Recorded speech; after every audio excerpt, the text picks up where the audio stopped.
Сайн байцгаана уу? Манай өвглийн төгсгөл өрөөний маань ээлжид нэг ярилцлага маань эхэлж байна. Тэгээд өнөөдөр болохоор бид нар статистикийн мэдээлэл боловсруулах системийн хөгжүүлэлт болоод бидний өдөр тутамдаа ашигладаг статистик мэдээлэл авдаг гол хэрэгсэл болох 1212 CMS сайтын шинжилсэн хөгжүүлэлтийн талаар ярилцахаар төлөвлөсөн байгаа.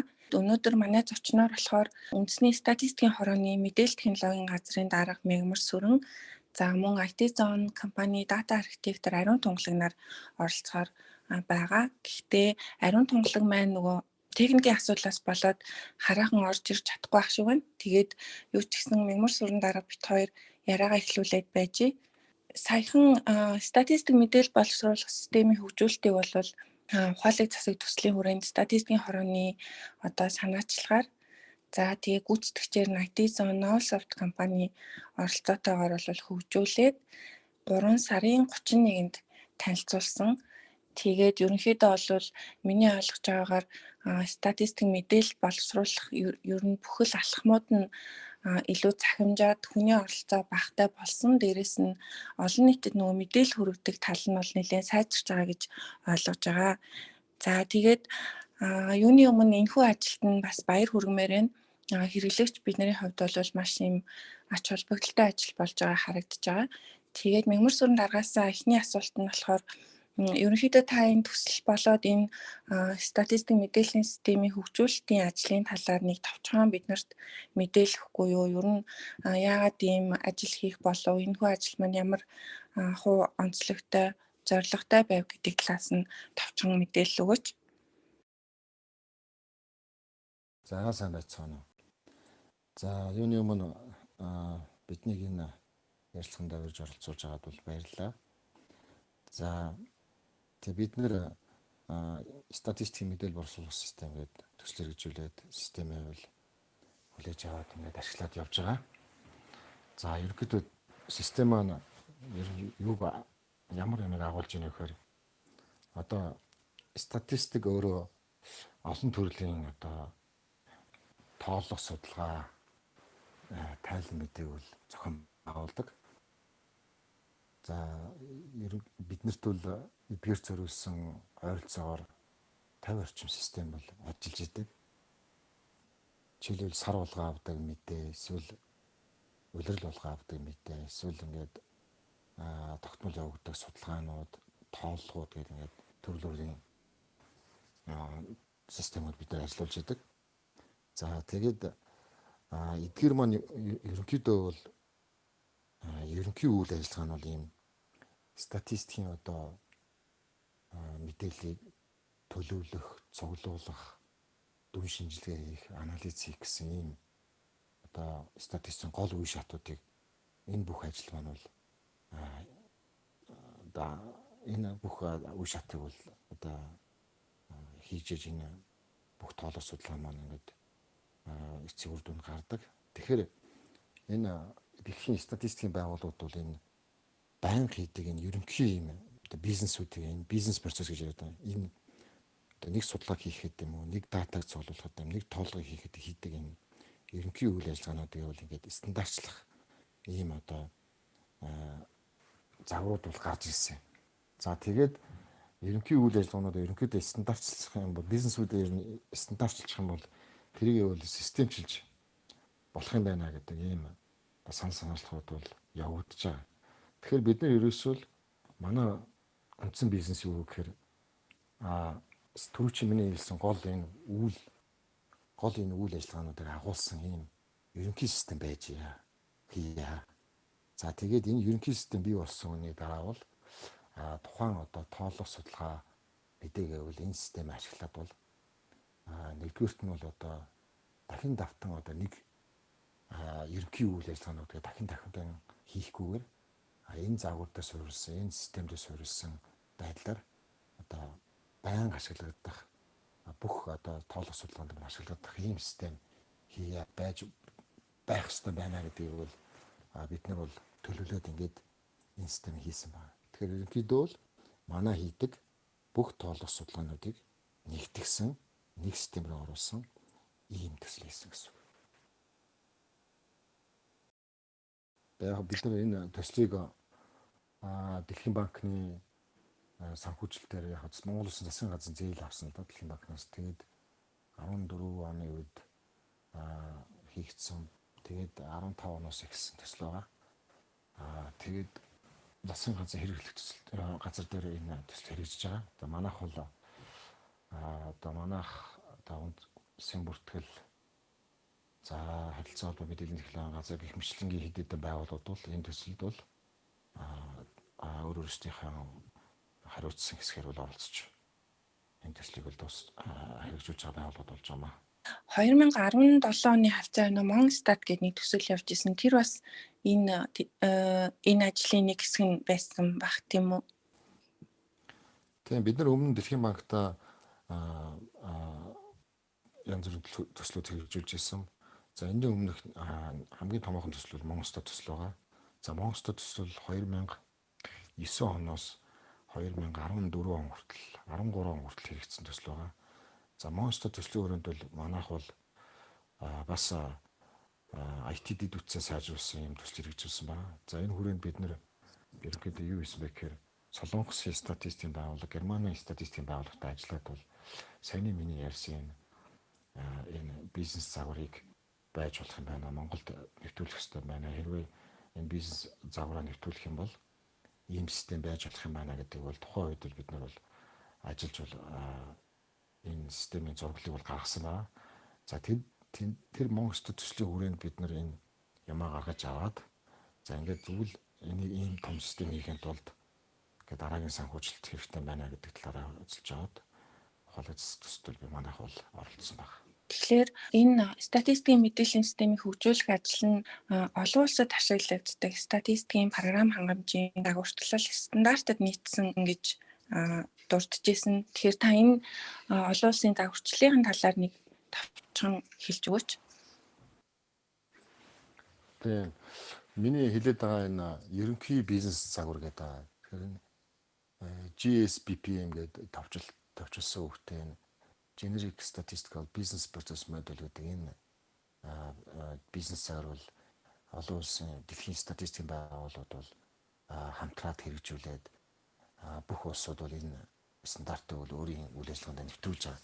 Тэгэхээр бид нэр энэ бизнес загвар дээр суурилсан энэ бүх үйл ажиллагаануудыг энэ нь болохоор юу гэсэн үг вэ гэхээр нэг төрлийн статистикийг бий болгох гэж эсвэл нэг төрлийн статистикийн үйл ажиллагаа хийхдээ төлөвлөлтөөс ахуулаад одоо энэ тэр ажлыг дуусгах одоо бүх үе шатуудыг ингээд дэд процессууд болгоно ингээд ер нь яг ямар үйлдэлүүдийг хийх ёстой гэдэг бүгдийг ингээд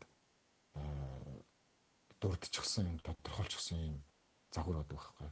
Тэгэхээр бид нар жишээлбэл одоо мал тооллого зохион байгуулах гэж байгаа бол за мал тооллого зохион байгуулахын тулд бид эхлээд юу хийх ёстой юм бэ гэдэг бүх үе шатуудыг ингээд тэр бизнес загваруудаар ингээд дурдсан байж байгаа. За тэрнээс нь бид нэр мал тооллогодоо тохирсон одоо үйлдэлүүдийг өөрсдөө хийх ёстой үйлдэлүүдийг бүгдээ сонгож аваад за ингээд тэрийг тухайн тэр мал тооллогодоо бид нар ашиглаж ингээд тийм модель загвартай энэ нэг ажлаа хийнэ гэсэн ийм стандарт байна. Тэгээд тэрэн дээр нь болохоор ингээд ерөнхий ажлууд одоо бидний байнга хийдэг ерөнхий ажлууд бүгд байж байгаа байхгүй. Жишээлбэл одоо бид нэг дата цуглуулчаад тэрийг одоо цэвэрлэх үйл ажиллагаа эсвэл кодлох үйл ажиллагаа байж байгаа тийм.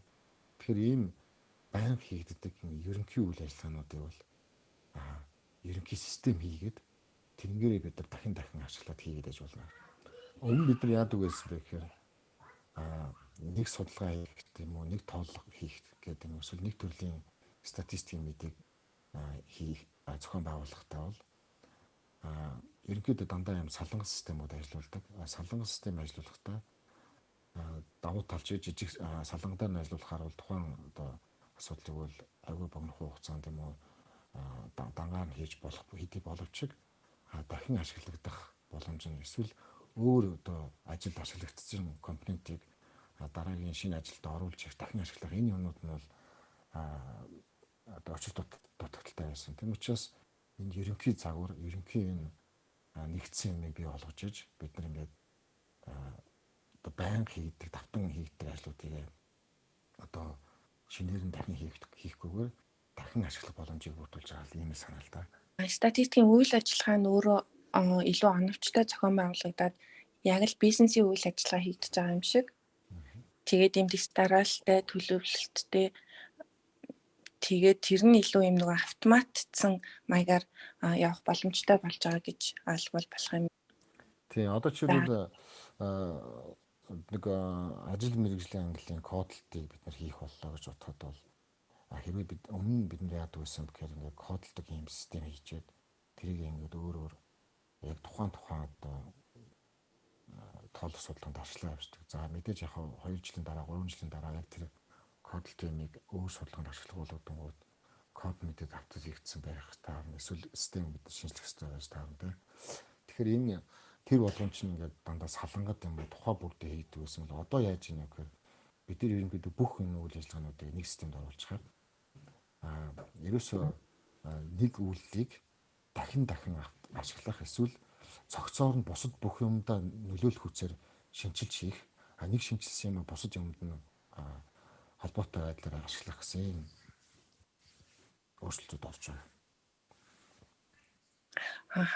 Тэгвэл хоёлаа ингээд яг нэг тэр өгөгдлийг оруулаад боловсруулад тэгээд тайлагнах хүртэл нэг үе шатууд дээр ингээд нэг юм ойлгомжтой энгийн жишээ яриад явуул их зүгээр юм шиг надад санагдлаа л да. Тэгээ ер нь тэр загвар маань бол хамгийн эхлээд нөгөө хэрэгцээ шаардлагаас эхэлж байгаа. За энэ ажлыг хийх ямар хэрэгцээ шаардлага гэдэг тодорхойлж гарч байгаа. За тэрний дараагаас бол төлөвлөж эхэлж байгаа юм.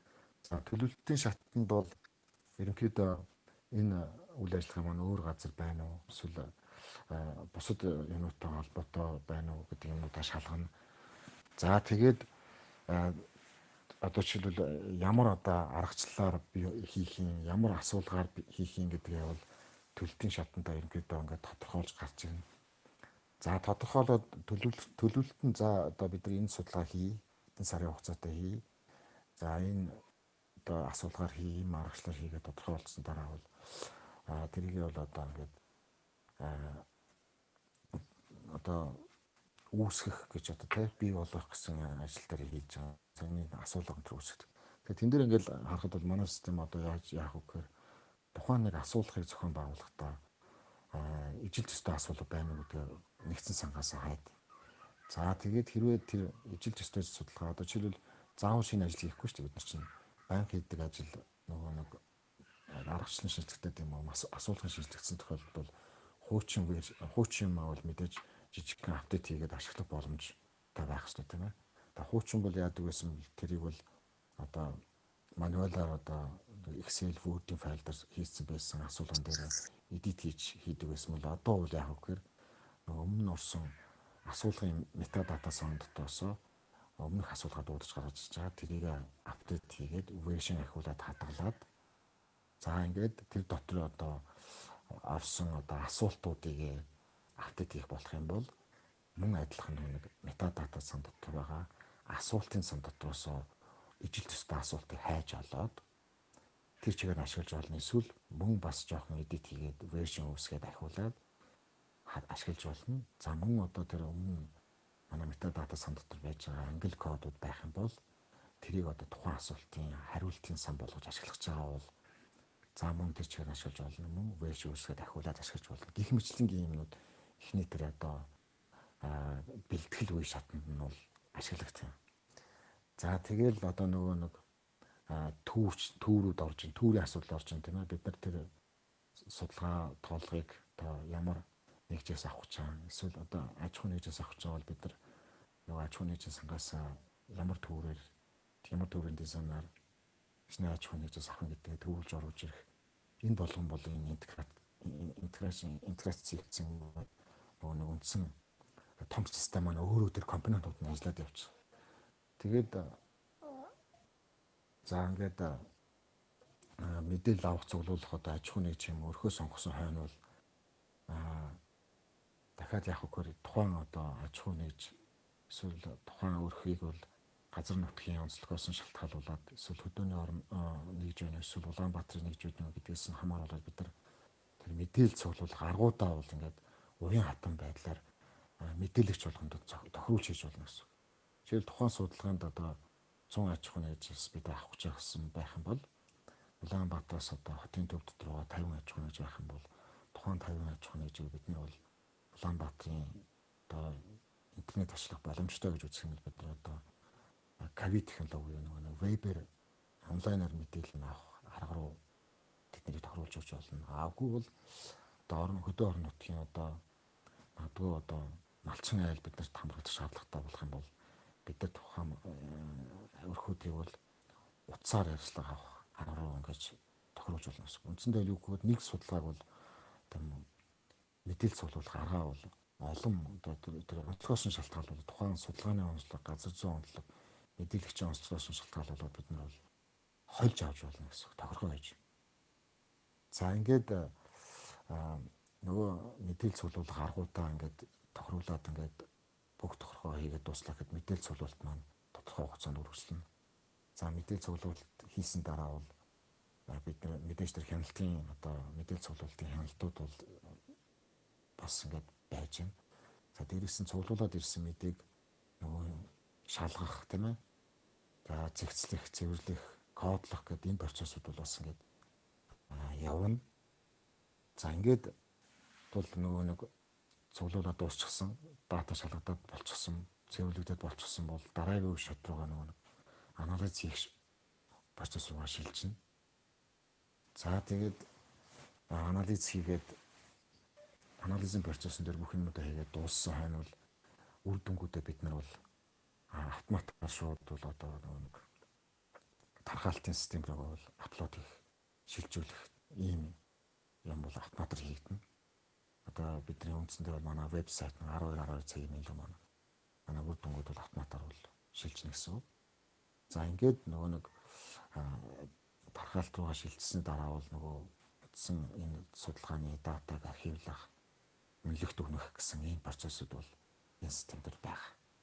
Ерөнхийдөө бол анханасаа төлөлтөөс эхлээд бүх үе шатууд маань явын хувьтлаа бол энэ системээр маань ингэж дамжаад дата маань ингээд зөв урсгалаараа дамжаад хамгийн сүүлд байвал хэрэглэгчтэй хүрэх ийм системийг бид хийсэн байна.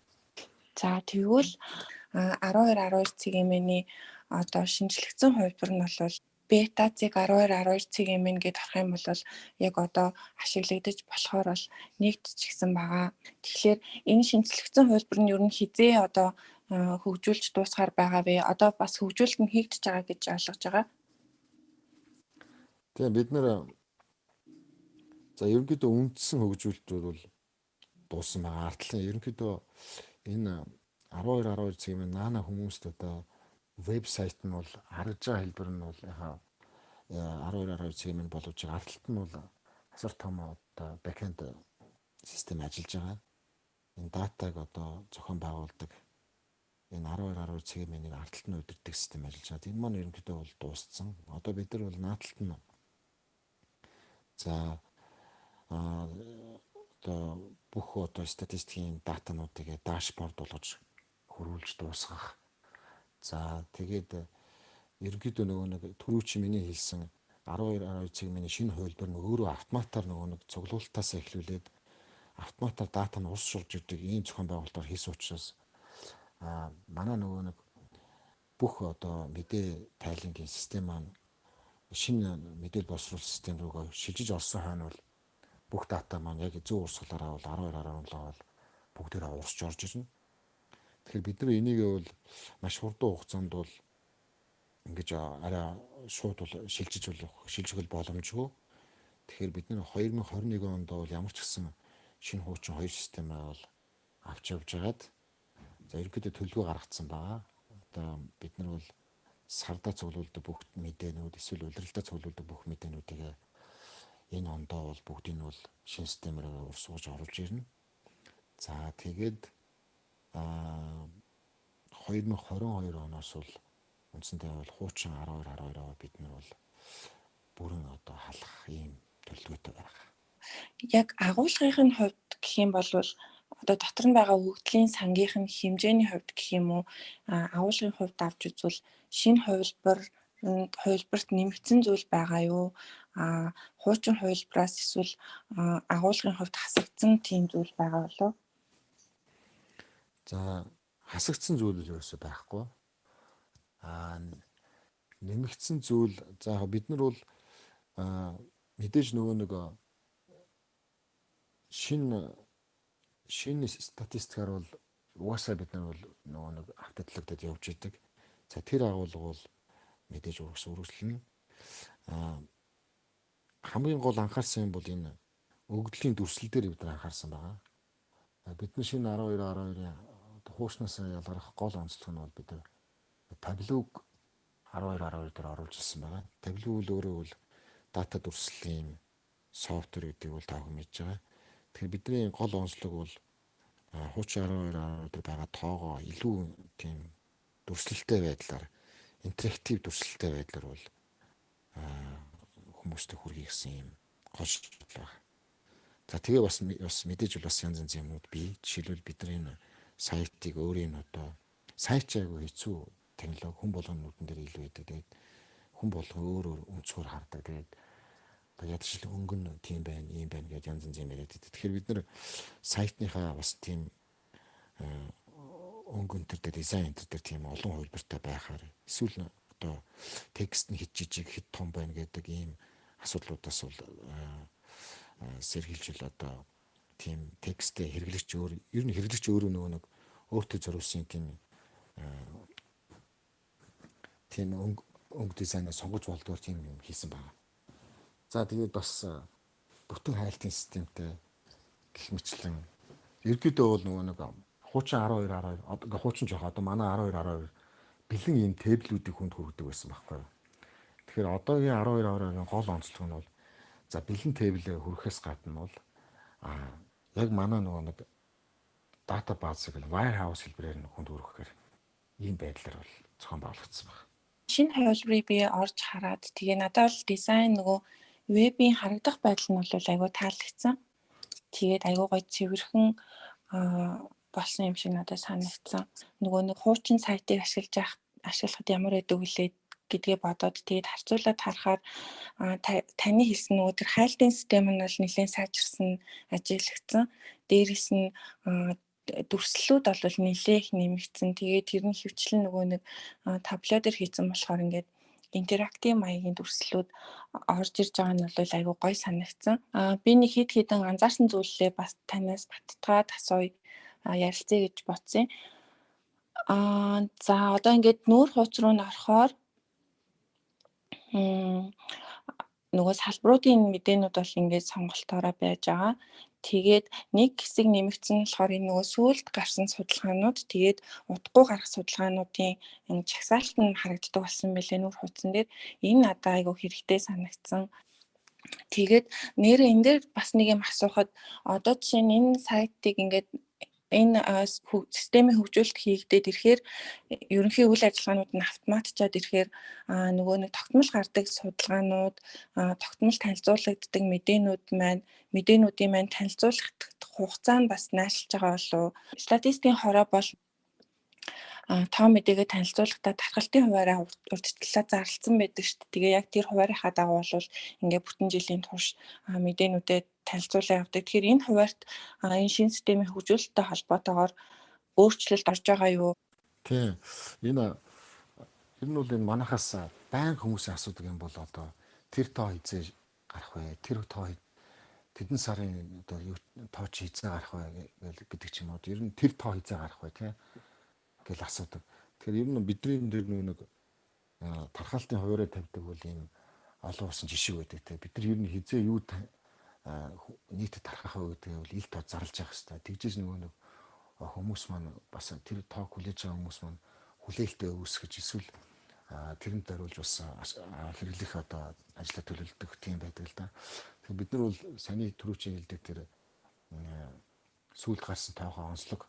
Ер нь яг 12 цагийн маань өөрөө болохоор нэг цэвэр манай датаны сайт болохоор бид нар яг зөвхөн дататай холбоотой тийм шинэ дата релиз хийсэн тэр мэдээлэл эсвэл тэр дататай холбоотой шинэлэг юмнуудаа бол оруулъя гэсэн тийм мэдээний хэсэгтээ тийм байлгах гэсэн байдлаар тийг оруулсан ба. Тэгэхээр ер нь яг гаргадаг тоонуудынхаа хугацааг наашлуулах ч гэдэг юм уу. Тэр бол бас бас өөр олон хүчин зүйлтэй холбоотой. Зөвхөн нэг ийм системтэй болоод бол бүх юм одоо хугацаа юмнууд наашлна гэдэг болоод бол бас нэг талаар өрөөсгөл. Тэгээ юу гэж үзэх вэ гэхээр ер нь бол манай байгууллага өөрөө бас л лимит тийм одоо хүчин чадалтай байгууллага шүү дээ тийм ээ.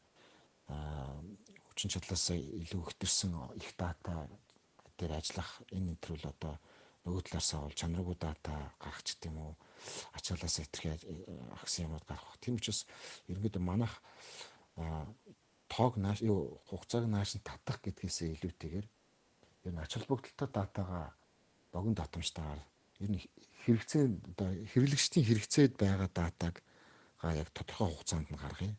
Жишээлбэл бид нар ерөөсөй хэн ч хэрэглэдэггүй тоог сар болгон гаргаад байх нь одоо ач холбогдолтой мөн үү биш үү гэдэг анализ хийж байгаа гэсэн хийхээр ингэж ажиллаж байгаа. Тэгэхээр бас нэг та бүхэн бас энэ системтэй болоод яг ингээд зарим юмуд автоматчаад дата урсгал нь ингээд орж иж байгаа болохоор бүх юмуд агай хурдан наашаа гарна гэдэг ойлголтоос бас арай өөр шүү заяа. За тэрийг бас энд бас нэг тодруулаад хэлчихье. За ойлголоо. Тэгээд за цаашаа явах юм бол нүүр хуцсан дээр ингээд салбар болгоных нь нөгөө нэртэй тэгээд тэр лөө ороод өгөгдлүүдэд харах боломжтой юм хэсэг байгаа.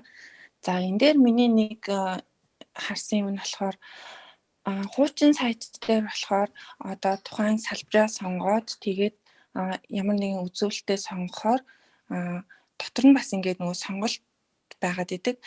Тэр доторх дэд үзүүлэлтээ сонгоод нөгөө бусад дэд салбар эдгээр ангиллуудаа сонгоод дээрээс нь хугацаагаа сонгоод тэгээ харагдах төрлөө сонгоод тэгээд миний одоо хүссэн хөгжил маань гарч ирдэг байсан бол шинэ сайт руу одоо орохоор ямар нэгэн үзүүлэлт сонгоод орохоор хуучин сайт шиг тийм сонголт байхгүй шууд одоо файлууд хэлбэрээр оруулсан байсан л та. Тэгэхээр энэ тал дээр яагаад ингэж оруулсан бол эсвэл энийг нөгөө хөгжүүлэлт нь дуусаагүй явж байгаа болохоор юм байгаа юм болов уу? Тийм энэ бид нар ерөөсөө шинэ систем бол хуучин системээс бол ухарч болохгүй. Хуучин системд байдаг тэр бүх боломжуудыг шинэ систем агуулна. Тэгээ одоохондоо бол бид нар хөгжүүлэлт нөгөө нэг бүрэн дуусаагүй. Яагаад сая шууд сольж чадахгүй вэ гэхээр бид нар иймэрхүү асуудлууд зөвшөөрлөлтийн асуудлуудад биднэрт байгаа. Яг одоо нэг үзүүлэлт сонгоод салбар сонгоод орохоор одоо тэн дээр танилцуулга гэдэг эхлээд нэг дашборд гарч иж байгаа. Тэр өөрөө бас ингээд хэрэглэгч бол бас ингээд тэн дээр бас өөрсдөө сонголтуудыг хийгээд бас тэр дашбордыг бол өөрсдөө тараад иж болно. За тэрний хажуудлын нь үзүүлэлт гээд нэг таб байгаа. За тэр таб бол одоохондоо бол нээлттэй биш байгаа. Бүрэн ажиллагааг байгаа. Тэгэхээр тэр үзүүлэлт гэдэг табн дээр манай яг үндсэн хуучин нөгөө нэг үзүүлэлтүүдээ нэг нэгээр сонгоод дотор нь ороод дахиад нөгөө нэг сонгоод явдгаар ийм болох юм байна. За тэр түрүүчийн яг чиний нөгөө татаж авдаг файл хэлбэрээр татаж аваад байгаа гэдэг бол тэр үйл тэр чигээр Excel файлаараа хүмүүс татаж авах байдлаараа бүтэн дата маань байж байгаа гэсэн байдлаар бид хийж байгаа. Тэгэхээр үндсэндээ бол дашборд, ерөнхий дашборд дараа нь болохоор тухайн тэр хүн ам гэдэг салбар дотор байсан хуучин нөгөө бүх одоо өснөгтөн индикаторууд тэдний маань өөрсдөө тэнд орж ирнэ. Дараа нь дахиад тэр урд орж ирсэн тэр индикаторуудын Excel файлууд агталтан тэр татаж авах байдлаар гэсэн үг. Зөв. Тэгэхээр хуучнаасаа бол ер нь бол ухрахгүй. Тэн дээр бол бас битээ айгаараа. Би айгүй айсан. Тэгж бид нар юу гэж ухарч болохгүй. Тэгээд нөгөө нэг бас юм байт юм лээ.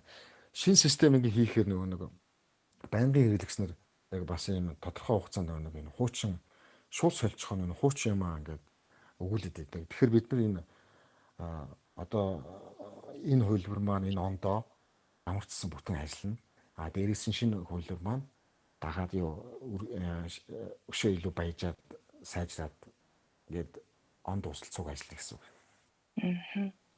За. Тэгээд энэ дотор бас үргэлжлүүлээд метадата гээд бас оруулж ирсэн байсан. Энэ бас айгүй оновчтой санагдсан. Хуучин дээр болохоор метадата нэг үзүүлэлт болгон дээр биш.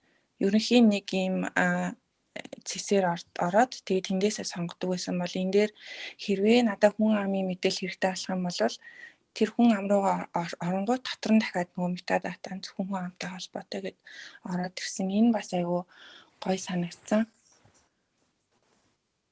За тэгээд аргачлал арга зүй нь бас ингээд нөгөө тухайн салбар болгоныхоо мэдээ рүү бас орж ирсэн байсан. За тэгээд ер нь бол нөгөө бид нар өмнөх ярилцлаган дээр нөгөө ухаалаг засаг төслийн хүрээнд хийгдсэн нээлттэй хөгжлийн бэлэн байдлын үнэлгээний талаар ярьжсэн л да. Тэн дээр бас нөгөө статистикийн хороо болвол энэ нээлттэй хөгжлийн өгдлийг бий болгох тал дээр бол хамгийн одоо сайн ажиллаж байгаа байгууллага гэж яригдчихсэн. Тэгээд энэ хүснэгт гэдэг дээр нөгөө татаж авдаг файлуудыг харахаар бас Excel, JSON, CSV гэдэг ер нь нөгөө нээлттэй хөгжлийн анхан шатны шаардлаганд тавигддаг ийм файлын төрлүүдээрээ бас оруулчихсан байгаа нь бас их оруулчихсан хэвээр явж байгаа нь бас их зүгээр санагдлаа. Тэгэнгүүт газар зүйн мэдээллийн сан хуучин сайт дээр бас байдаг байсан. Энэ дээр болохоор статистикийн газар зүйн мэдээллийн сан гэдээ бас нэмээд оруулсан байсан. Гэхдээ арай юу нь болоогүй ах шүү гэсэн. Энэ дээр та юу оруулахаар байгаа л. За газар зүйн мэдээллийн систем бол бид нар яг энэ шинэ систем дээр бол цоошин юм бол одоохондоо хийгээг байгаа. Ерөнхийдөө манай дээр хуучин байсан газар зүйн мэдээллийн систем бол бас нэлээд өргөн том систем байдаг. За зүгээр ойрын үед энэ дээр хийгдэх ажлууд бол бид нар юм одоо ерөнхийдөө юм байршил суурилсан анализ сууд, байршил суурилсан тоо мэдээллүүдийг үл илүү хүргэх ийм чиглэлээр ажиллана. Жишээлх юм бол одоо бид нар манайд бол одоо нэг Монгол улсын бүх өрх хүн амын бүртгэл байдаг шүү дээ. Тэр бол өрхүүдийн байршлын цэг. За тэгээд мал тоолох хэлээхэд одоо малчин өрхүүдийн байршлын цэг. За аж ахуйн нэгжийн тоолох хэлээхэд аж ахуйн нэгжүүдийн байршлын цэгүүд. Хамгийн сүүлд бид нар одоо 2019 онд барилга орон сууцны тоолго хийсэн. Тэр барилга орон сууцнуудын одоо байршлын цэгүүдийг ингээд анализ хийсэн ийм юмнууд датанууд мэдээллийн сангууд бидэрт бэлдээ. Тэгээ энийг бол илүү нөгөө нэг тэр байршил суурилсан тэгээд газар зүйн байршилтанд суурилсан статистик тоонуудыг статистик анализуудыг хийх юм чиглэлээр ажиллаж байгаа. Тэгээ бас нэг сонирхуулаад хэлэхэд бид нар энэ газар зүйн мэдээллийн систем дээр юу төлөвлөж байгаа гэхээр энэ big data гэж ярьж байгаа та бүхэн сонсч байсан баг. Тэгээ энэ сансрын зураг, за энэ сателлит имиж те, за мөн энэ одоо дрон нисгээд одоо тодорхой хэсэг газрын зургийг аваад эсвэл видео бичлэг хийгээд тэн дээр анализ хийх гэсэн юм ажлууд биднээс төлөвлөж байгаа. Тэр нь илүү нөгөө газар тариалангийн тооллого, одоо аж ахуйн тооллого, мал тооллоготой холбоотой ийм ажил бид нас төлөвлөж байгаа. Энэ хэсэг дээр бол. За тэгээд шинэ сайтын хувьд бол хамгийн гол онцлог нь бол түрүүний ярьсан хөгжлийн дүрслэлийг нэлээд сайн чухалчилж авч үзсэн, нэлээд хөгжлийн дүрслэл оруулсан байсан. Ер нь үндэсний статистикийн хорооны хувьд энэ хөгжлийн дүрслэл тал дээр баримталдаг бодлого нь юу байдгийг бол сүүлийн жилүүдэд нөгөө инфографик тал руугаа нэлээх ажилласан шиг анзаарэгдэжсэн. Тэгээд ер нь зүгээр бодлогын хувьд цаашаад нөгөө авч хэрэгжүүл арга хэмжээний хувьд та нарын төлөвлөгөөний хувьд ер нь хөгжлийн дүрслэл хэр одоо чухалчилж авч үзэж байгаа болоо. Тэгээ хөгжлийн дүрслэлийг бол маш их чухалчилж авч үзэж байгаа. Яа тэгэхээр уламжилт дараагаар одоо хүмүүс үл энэ одоо тоо мэдээллийг шууд хараад бол нүдэндээ тусахаа бол болчиход байна. За дээрээс нь хэрэглэгчнэр маш олон төрөл байдаг тийм. Шууд тоог хараад ойлгох эсвэл бүр ингээд маш тийм гоё дүрслэл шаарддаг хэрэглэгч байдаг. Тэгэхээр бид нар одоо өмнө нь бол дандаа ийм статик ийм одоо өнөөдөр хүртэл одоо бидний хийж байгаа ажил бол энэ статик ийм инфографуудыг бид нар бол энэ зурган байдлаар хийж одоо хүмүүст тархаж байгаа. За энэ бол бас нэлийн одоо хэрэглэгч нарт бол манай одоо тоо мэдээлэл өгөл ойлгомжтойгоор хүргэж байгаа. За тэгэхээр энэ ажил маань энэ хэсэг маань бол ингээд болж байна. Гэхдээ биднэрт илүү одоо тийм интерактив юм тийм аштай дүрслэл шаардсан интерактив юм системийн дүрслэлээр ингэж гоё харагддаг ийм хэрэгцээ шаардлага юу байна гэж үзээд бид нар энэ таблог оруулж ирсэн байна. Тэгээ бид нар энэ дээр нэлээд ач холбогдож байгаа. Тэгэхээр бид нар бол энэ төслийн хүрээнд бол энэ таблог гэдэг системийг бол өөрсдийнх нь бол бас нэлээд стратегийн гол софтвер гэж сонгож аваад 2025 хүртэл яг бид нар байгууллагатай энэ системийг бол одоо тодорхой зардал лицензүүдийг юу ятсан авчихсан байгаа. Тэгээд дээрэс нь одоо манай бүх статистикч нар маань одоо бүгдээрээ энэ табло програмыг бол сурч байгаа. Одоо үндэсний статистикийн хорон дээр одоо 120 хүн ажилладаг. За энэс бол одоо үндсэндээ 70-80 нь бол яг цэвэр датан дээр ажилладаг хүмүүс байгаа.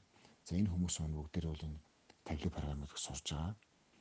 За бүр саяхан хамгийн сүүл бид нар бол юу яалаа байгууллага дотор бас энэ таблогийн клуб бас үүсгэсэн. За удирдлагын хэмжээнд бол энэ клубыг бол санаачлаад залуучуудыг бол сайн дураар нь клубд оруулаад бол энэ 7 хоног болгон одоо ингээд үйл ажиллагаатай цэврийн таблоогоор ингээд датагаа дүрслэх энэ клуб ажиллаж эхэлсэн гэсэн үг. Тэгэхээр бид нар бол энэ дээр бол нэлээд тийм одоо хамт олноороо энэ дээр бол юутай хоббитой хүсэл эрмэлзэлтэй ажиллаж байгаа гэсэн үг. Тэр клубын талаар юу байгаа юу? Facebook ч юм уу хүмүүс оролцъё гэвэл нь яаж холбогдох вэ? За энэ юун дээр энэ сонсогч манай энэ уулзалтанд манай клубын ахлагч Мэгүр хамдаанаас сонсож байгаа юм байна.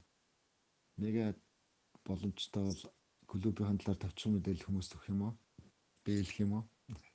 Ер нь яг манай клуб 7 хоног болгон ажлыг дөнгөж эхэлж байгаа л да тий. Мэгүр ханд гэдэг энэ доор манай нэг клубын хүн байна. За боломжтой бол та орж ирээд биднэрт бас клуб хадлаар сайн байна уу? Нөө сайн байна. Сонсогч байна. Ааха.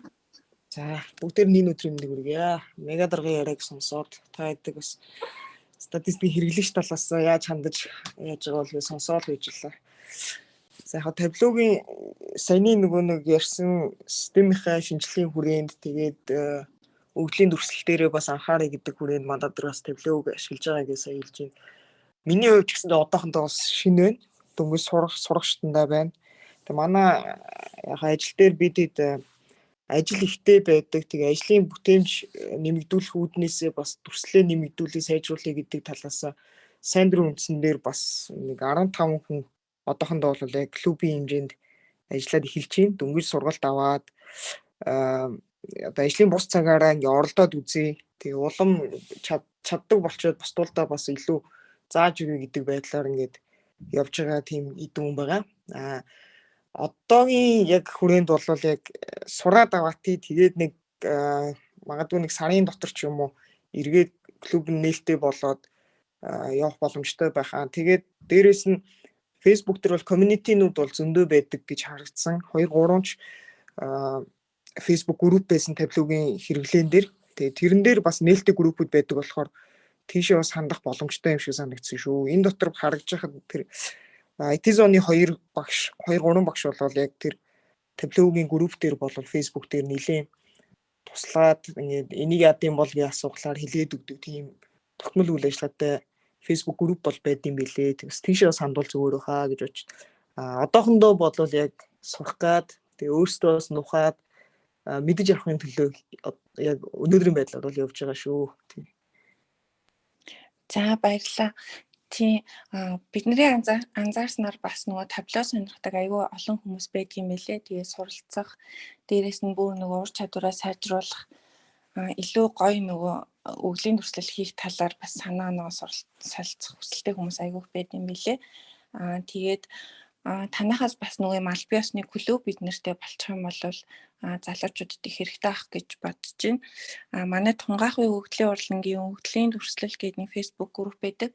Тэн дээр бас би нэг мэдээ оруулж ирсэн олон улсад бас нөгөө тийм үйл ажиллагааны зөндөө байд юм лээ. Табло дээр ажилладаг. Тэгээд ингээд 7 хоног болгон ч юм уу сар болгон ч юм уу ингээд тодорхой нэг датаг сонгож аваад тэгээд тэн дээрээ дүрслэл хийгээд тэгээд нөгөө хоорондоо яаж хийсэн арга техникээ ярилцдаг. Тэгээд тэр дотроос хамгийн оновчтой шийдсэн тийм дүрслэлүүдийг нь шалгаруулдаг ч гэдэг юм уу. Тиймэрхүү community үйл ажиллагаанууд нэлээд явагддаг юм билээ.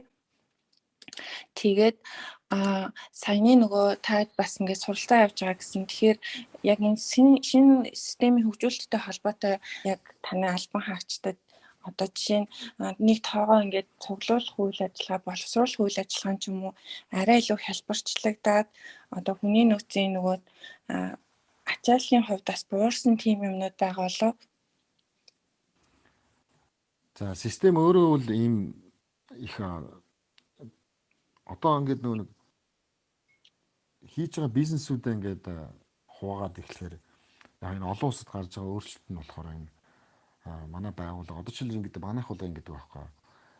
За мал тооллыг хариуцж байгаа нэг статистикч байлаа гэхэд нөгөө хүмүүс маань юу гэдэг вэ гэхээр тэр мал тооллогоо одоо төлөвлөх нөгөө асуулга аргачлалаа зохион байгуулах, за мэдээлэл цуглуулах, за тэгээд датагаа цэвэрлэх, өдөржин шинжилгээ анализ хийх, датагаа тархах хүртэл ингээд нөгөө нэг ажлыг эхнээс нь дуустал нь аваад явдаг байхгүй.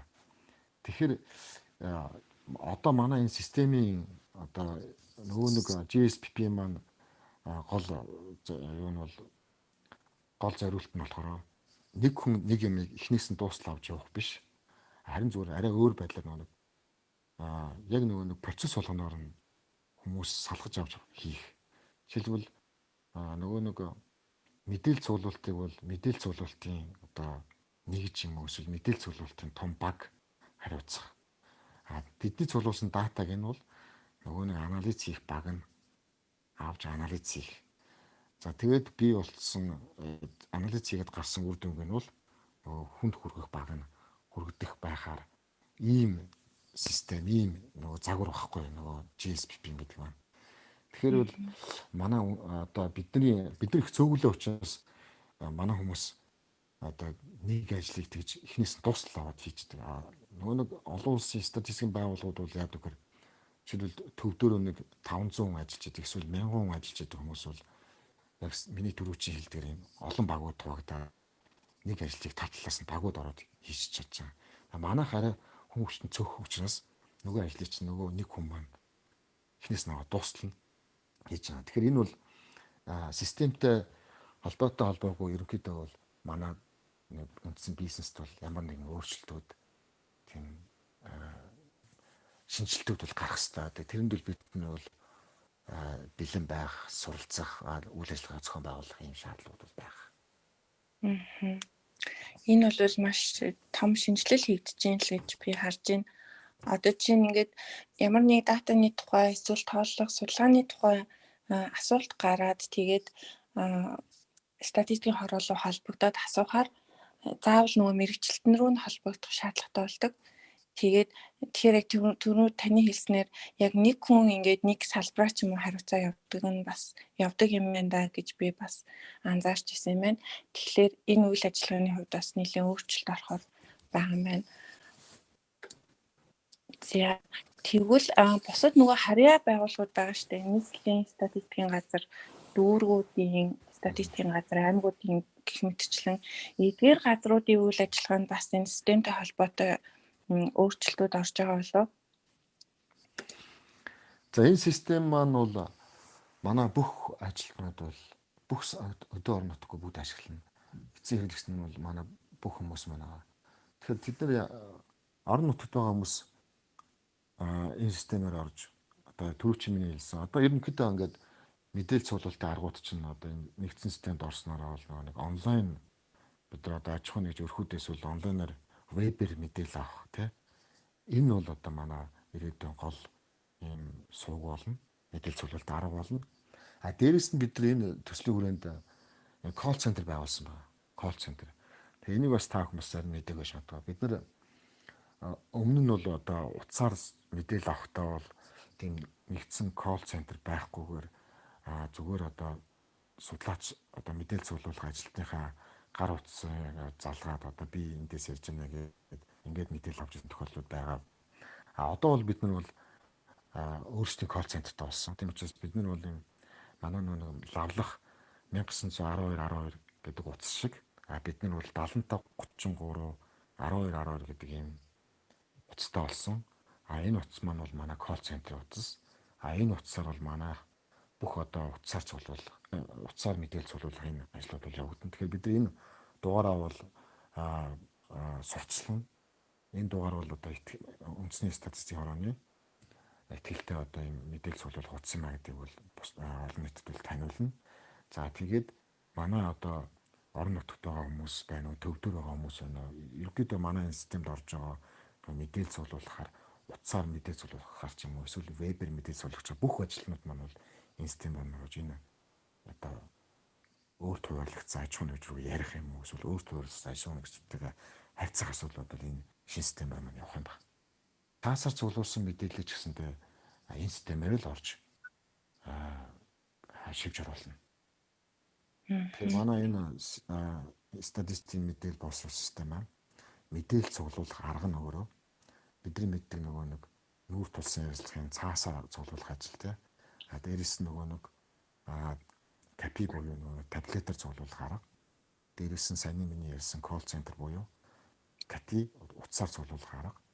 За тэгээд онлайн вебээр буюу кави гэсэн ийм дөрвөн үндсэн мэдээлэл цуглуулалтын аргыг бол шингээсэн. Энэ аргыг бол одоо тухайн судалгааны онцлогоос намраад өөрсдөө сонгоод ашиглаж болох тийм модулаар ийм модулууд хийгдсэн байна. Өглийн дүрслэл дээр дахиад нэг зүйл асуухад үндэсний статистикийн хорооны ер нь бүх ажилчид бол энэ системийг угаасаа ашиглана. Тэгэхээр бүгд бол таблог програмын талаар бас суралцаа явж байгаа юм байна.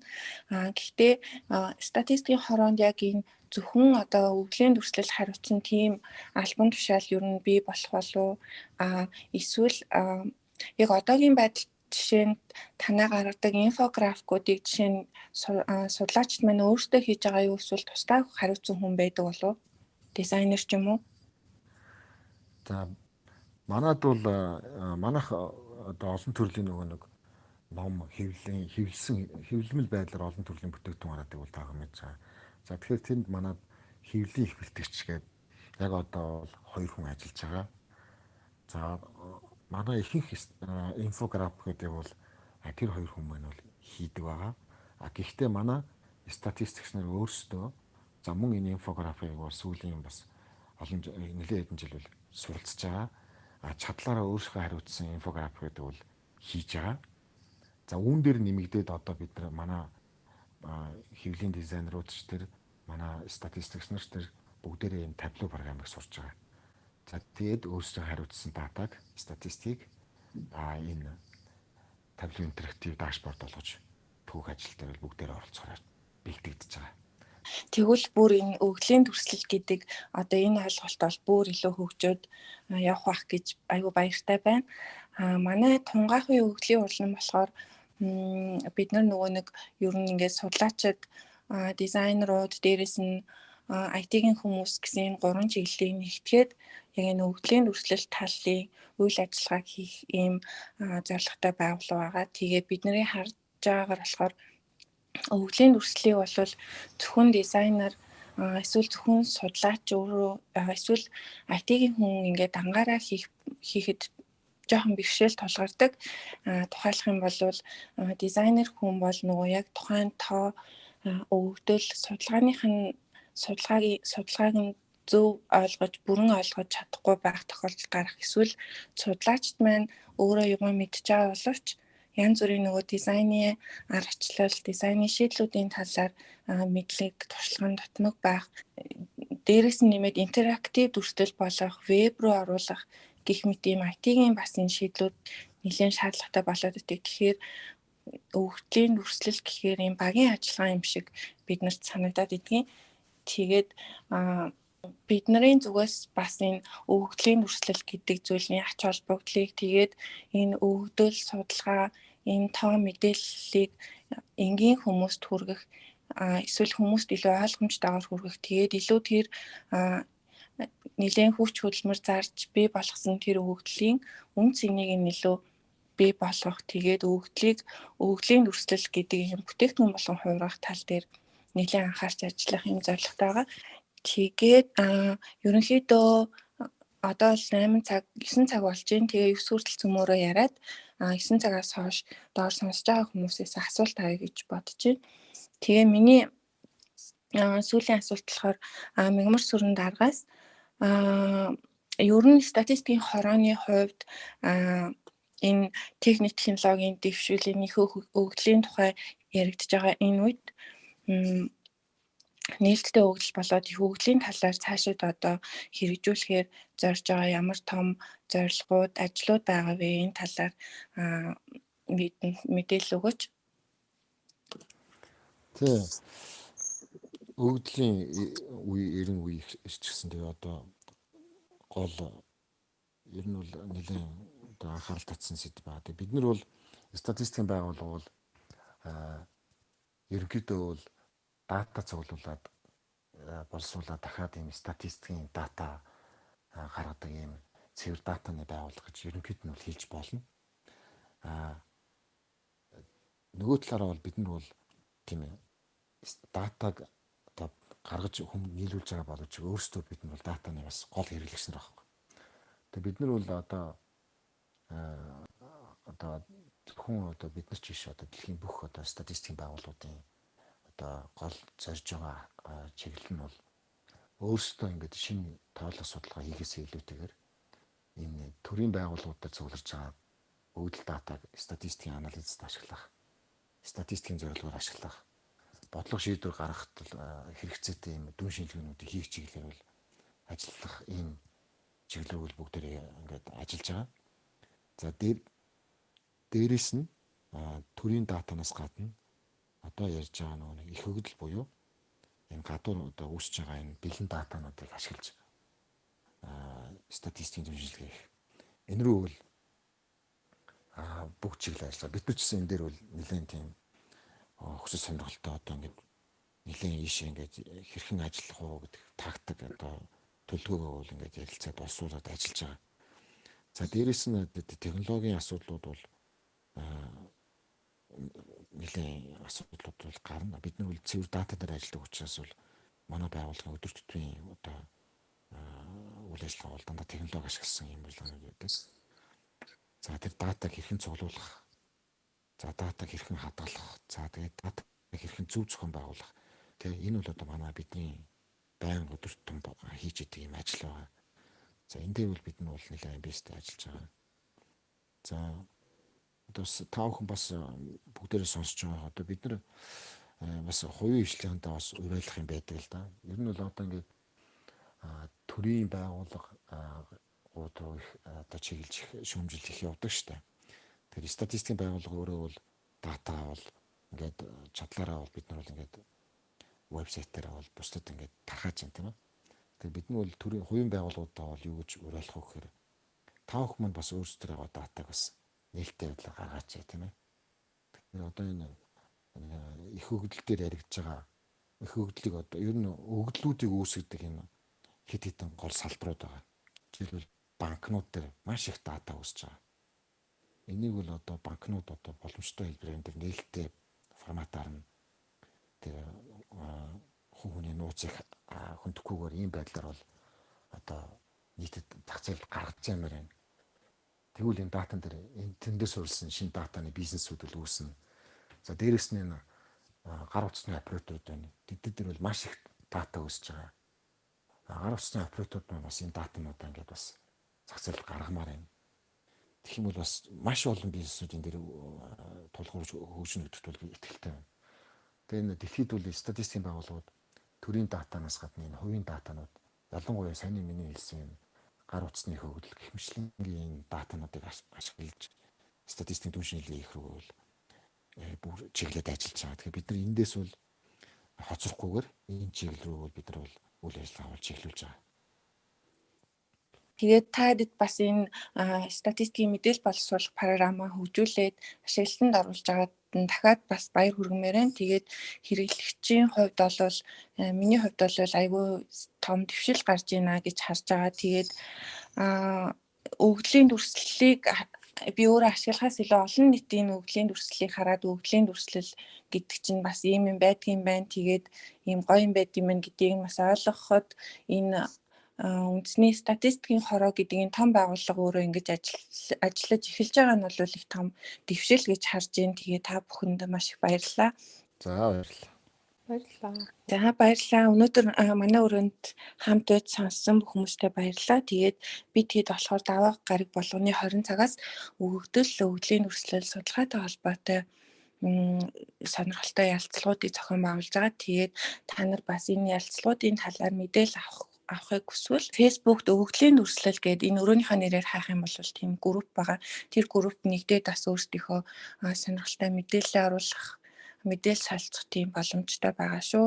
Тэгээд дараагийн даваа гарагт иргэд уулзцаая.